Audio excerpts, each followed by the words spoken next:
નમસ્તે વિદ્યાર્થી મિત્રો, ધોરણ 10 આવતીકાલે તમારે એકમ કસોટી છે વિજ્ઞાનની અને ગુજરાતીની। તો એના મોસ્ટ ઇમ્પોર્ટન્ટ પ્રશ્ન આજે હું તમારી સાથે શેર કરીશ।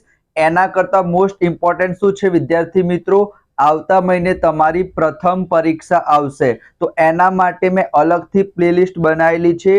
તમે ગુજરાતની કોઈ પણ સ્કૂલમાં હશો વિદ્યાર્થી મિત્રો, ગણિત છે, વિજ્ઞાન છે, સામાજિક વિજ્ઞાન છે, દરેક ચેપ્ટરના 5 થી 6 દાખલા અને વિજ્ઞાન અને સમાજ વિદ્યામાં દરેક ચેપ્ટરના 7 થી 8 મોસ્ટ ઇમ્પોર્ટન્ટ પ્રશ્ન તમારા પ્રથમ પરીક્ષાના પેપરમાં એનામાંથી જ પૂછાશે। સરસ મજાની મેં પ્લેલિસ્ટ બનાવેલી છે, તો તમારે શું કરવાનું છે, એ પ્લેલિસ્ટ જોઈ લેજો, બધા જ વિડીયો જોઈ લેજો। એમાં તમને સંપૂર્ણ સોલ્યુશન મળી રહેશે સમજૂતી સાથે। તમારી ચેનલ છે તો જો સબસ્ક્રાઇબ ના કર્યું હોય વિદ્યાર્થી મિત્રો, તો નમ્ર વિનંતી કરું છું કે હમણાં ને હમણાં સબસ્ક્રાઇબ કરી દો। ગણિત છે, વિજ્ઞાન છે, સામાજિક વિજ્ઞાન છે, દરેક વિષયના મોસ્ટ ઇમ્પોર્ટન્ટ પ્રશ્ન તમને મળી રહેશે। હવે કાલે તમારી જે એકમ કસોટી છે વિદ્યાર્થી મિત્રો 12/9/2024, બરાબર, 10મા ધોરણમાં તમારે 2 ચેપ્ટર પૂછાશે, એસિડ, બેઝ અને ક્ષાર, અને 10મું ચેપ્ટર છે વિદ્યાર્થી મિત્રો માનવ આંખ અને રંગબેરંગી દુનિયા। તો આ બંને ચેપ્ટરના મોસ્ટ ઇમ્પોર્ટન્ટ પ્રશ્ન જે તમારા 25 માર્ક્સના એક્ઝામ છે કાલે એના માટે પણ, અને જે તમારી પ્રથમ પરીક્ષા છે એના માટે પણ તમે શું કરજો વિદ્યાર્થી મિત્રો, તમે સ્ક્રીનશોટ લેતા રહેજો વિદ્યાર્થી મિત્રો। બોર્ડમાં પણ આનામાંથી પૂછાશે, પ્રથમ પરીક્ષામાં પણ આનામાંથી પૂછાશે, અને કાલે પણ આનામાંથી જ પૂછાશે। તો વિદ્યાર્થી મિત્રો તમે એક વખત સ્ક્રીનશોટ લઈ લેજો, બરાબર, જેથી તમે એક વખત યાદ કરી શકો એક્ઝામ હોય એ વખતે। તો એસિડ અને બેઝના ગુણધર્મો, બરાબર, અહીંયા તમે જોઈ શકો છો એસિડ અને બેઝના ભૌતિક ગુણધર્મો પૂછાય તો તમે અહીંયા લખી શકો છો। એના પછી બીજા નંબરનો પ્રશ્ન છે કે ઘ્રાણેન્દ્રિય સૂચક કોને કહેવાય, બરાબર, તો જે સ્મેલના કારણે ખબર પડી જાય એને ઘ્રાણેન્દ્રિય સૂચક કહેવાય, બરાબર। તો તમે સ્ક્રીનશોટ લેતા રહેજો વિદ્યાર્થી મિત્રો। એના પછી ત્રીજા નંબરનો પ્રશ્ન, આ સૌથી સારો પ્રશ્ન છે, મોસ્ટ ઇમ્પોર્ટન્ટ છે કે તટસ્થીકરણની પ્રક્રિયા કોને કહેવાય। એસિડ અને બેઝ ભેગા થઈને ક્ષાર અને પાણી બનાવશે, એને આપણે તટસ્થીકરણની પ્રક્રિયા કહીશું, અને તમારે 2 ઉદાહરણ અથવા એક ઉદાહરણ તમે લખી શકો છો। મોસ્ટ ઇમ્પોર્ટન્ટ પ્રશ્ન છે વિદ્યાર્થી મિત્રો, જે મોસ્ટ ઇમ્પોર્ટન્ટ હશે હું તમને કહેતો પણ જઈશ, જેના ઉપર સૌથી વધારે ફોકસ કરજો।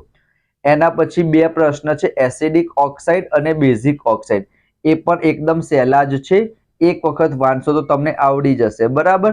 જે તટસ્થીકરણની વ્યાખ્યા છે ને એના જેવા છે, એસિડિક ઓક્સાઇડ અને બેઝિક ઓક્સાઇડ, એની વ્યાખ્યા લખી દેવાની અને એના 2 ઉદાહરણ લખી દેવાના, બરાબર। આ 2 માર્ક્સમાં પૂછાઈ શકે છે, બરાબર।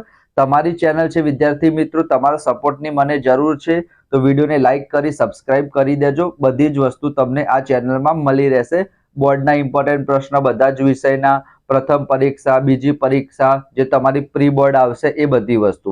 એના પછીનો પ્રશ્ન તમે જો કે જે નિષેધિત પાણી વિદ્યુતનું વહન નથી કરતું પણ વરસાદી પાણી કરે છે, અને એના નીચેનો પ્રશ્ન કે એસિડ પાણીની ગેરહાજરીમાં શા માટે એસિડિક વર્તણૂક દર્શાવતા નથી, બરાબર, H+ આયનનો જવાબદાર હોય છે એના માટે। તો અહીંયા સ્ક્રીનશોટ તમે લઈ લો। એના પછીનો મોસ્ટ ઇમ્પોર્ટન્ટ પ્રશ્ન છે પીએચ માપક્રમ, બરાબર, પીએચ માપક્રમ અને દૈનિક જીવનમાં પીએચ નું મહત્વ, આ બંનેમાંથી એક પ્રશ્ન તમારા કાલના પેપરમાં 100% પૂછાશે। તો પીએચ માપક્રમ કોને કહેવાય તમે સ્ક્રીનશોટ લઈ લેજો। એના પછી મેં તમને કીધું દૈનિક જીવનમાં પીએચ નું મહત્વ, એમાં 4 થી 5 પોઈન્ટ આપેલા છે, જેમ કે અહીંયા તમે જોઈ શકો છો કે સજીવના અસ્તિત્વમાં પીએચ નું મહત્વ, એના પછી છે જમીનમાં પીએચ નું મહત્વ, એના પછી છે પાચન તંત્રમાં પીએચ નું મહત્વ, એના પછી દાંત સડી જશે તો એની અંદર પણ પીએચ નું મહત્વ છે, કીડીના ડંખમાં છે, બરાબર। એ પ્રમાણે અહીંથી વિદ્યાર્થી મિત્રો MCQ તમારો પૂછાઈ શકે છે કે કઈ વસ્તુની અંદર કયું એસિડ હોય છે, તો એ તમે સ્ક્રીનશોટ લઈ લેજો। અને એના પછીના મોસ્ટ ઇમ્પોર્ટન્ટ પ્રશ્ન છે 5 બનાવટ, સોડિયમ હાઇડ્રોક્સાઇડ, એની તમે બનાવટ અહીંયા જોઈ શકો છો, અને એના ઉપયોગો વિદ્યાર્થી મિત્રો એ જ પ્રમાણે હાઇડ્રોજન અને ક્લોરીન વાયુ છે એના ઉપયોગો અહીંયા તમે જોઈ શકો છો। બ્લીચિંગ પાવડર, જેને આપણે કેલ્શિયમ ઓક્સીક્લોરાઇડ કહીએ છીએ, વિરંજન પાવડર કહીએ છીએ, એના બનાવટ તમે જોઈ શકો છો, એના ગુણધર્મો। એના સિવાય વિદ્યાર્થી મિત્રો બેકિંગ સોડા, જેને કહેવાય ખાવાનો સોડા, જેને કહેવાય સોડિયમ હાઇડ્રોજન કાર્બોનેટ, બરાબર.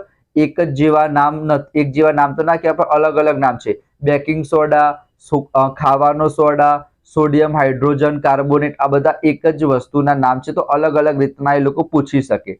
તેના બનાવટ અહીંયા તમે જોઈ શકો છો, બે રીતના તમે બનાવી શકો છો. એના ઉપયોગો પણ અહીંયા તમે જોઈ શકો છો. એના સિવાય પ્લાસ્ટર ઓફ પેરિસ છે, ધોવાનો સોડા છે, એ તમારે કરવાનું છે. આ બીજા ચેપ્ટરના મોસ્ટ ઇમ્પોર્ટન્ટ પ્રશ્ન મેં તમારી સાથે શેર કર્યા.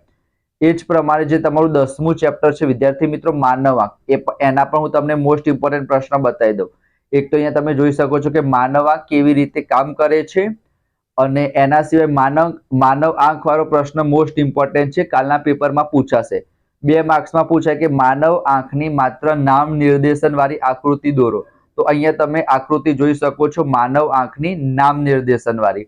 અથવા વિદ્યાર્થી મિત્રો 3 માર્ક્સમાં અથવા 4 માર્ક્સમાં પૂછાય કે જે એના ભાગો છે, જેમ કે પારદર્શક પટલ અહીંયા તમે જોઈ શકો છો, કનિનિકા જેને આપણે આઈરિસ કહીએ છીએ ઇંગ્લિશમાં, એ તમે જોઈ શકો છો. એના પછી અહીંયા કીકી છે, નેત્રમણિ છે, તો એ પણ તમારા ભાગો પણ પૂછાઈ જાય 4 માર્ક્સમાં, બરાબર. એના પછી સિલિયરી સ્નાયુ છે, નેત્રપટલ ઉપર વસ્તુનું જે પ્રતિબિંબ હશે એ રચાશે, જેને આપણે રેટિના કહીએ છીએ, બરાબર. એ તમે અહીંયા એક આખો મોટો પ્રશ્ન છે.